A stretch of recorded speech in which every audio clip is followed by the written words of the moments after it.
మొత్తానికి మనం బోటింగ్కి వచ్చినాం ఫ్రెండ్స్. ఒక బోట్లో 8 మెంబర్స్ని ఎక్కించుకున్నారు.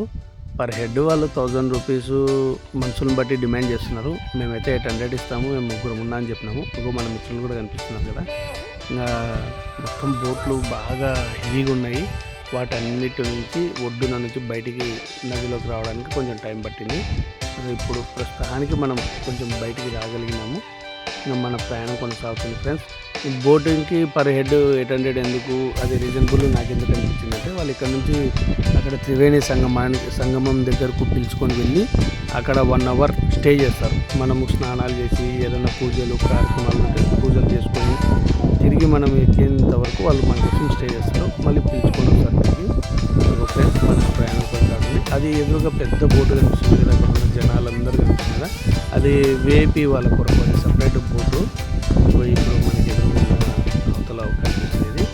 ఇట్లా బోటింగ్ చేస్తున్నాగో ఇప్పుడు ఇది ఏదైతే కనిపిస్తుందో ఈ బోటింగ్, ఇది సపరేట్ వేపీ పెద్ద పెద్ద ఆఫీసర్లు వాళ్ళ కొరకు కేటాయిస్తుంది. ఇది దానికి అంతా ప్రోటోకాల్ అది ఉంటుంది. సో ఇప్పుడు మనం వెళ్తున్నాం ఫ్రెండ్స్. చాలా ఆనందంగా ఉంది. మరి ఇంత దూరము మనము కష్టపడి వచ్చినదే ఈ ప్రకృతి రమణీయతను ఆస్వాదించడానికి. ఈ మధ్యలో ఈ పక్షులు బాగా ఈ గంగా నదిలో వెళ్తున్నాయి. ఇప్పుడు ప్రస్తుతం ఇది గంగా నది, అందుకే నీళ్ళు బాగా తేటగా ఉన్నాయి.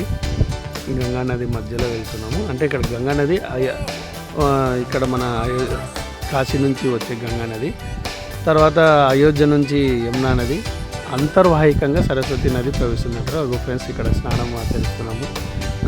సూర్య నమస్కారాలు అన్నీ చేసుకొని ఇంత దూరం మనం ఇంత కష్టపడి నిద్రలు లేకుండా మనం వచ్చిన పని పూర్తయినందుకు చాలా సంతోషంగా ఉంది ఫ్రెండ్స్. మన మిత్రులను కూడా ఇప్పుడు చూపిస్తున్నాను. మేము ముగ్గురమే అనుకోకుండా వచ్చినాము ఫ్రెండ్స్. ఇంకా తర్వాత ఇక్కడ ఒక 3 మునకలు వేసేసి ఒక 20 లీటర్లు బాగా అందరికీ ఉపయోగపడాలని వాటర్ కూడా తీసుకొని ఇంకా చిన్నగా మళ్ళీ రిటర్న్ బయలుదేరినాం ఫ్రెండ్స్. ఇప్పుడు ఏదైతే కనిపిస్తుందో ఈ పక్షుల కిలకిల రావాలు, ఇక అంతా జనాలు అయితే విపరీతంగా ఉన్నారు అసలు. ఎందుకంటే టైం సమీపిస్తుందని మేము 21వ తేదీ కర్నూలు నుంచి బయలుదేరినాము. ఇక్కడికి 23వ తేదీ తెల్లవారుజామున వచ్చినాము. ఇంకా లోపలికి వచ్చి ఇక్కడికి మేము వచ్చి సంగం దగ్గరికి బైక్ మీద ఇదంతా స్నానం ఘాటుకు వచ్చే లోపలికి సుమారు 12:30 అట్లయింది. ఇంకా రిటర్న్ బయలుదేరుతున్నాం ఫ్రెండ్స్. ఇదంతా ప్రకృతిని ఆస్వాదించుకుంటూ ఈ చల్లని గంగా నది నీళ్ళు టచ్ చేస్తూ ఆస్వాదిస్తూ వెళ్తున్నాం. Thank you friends.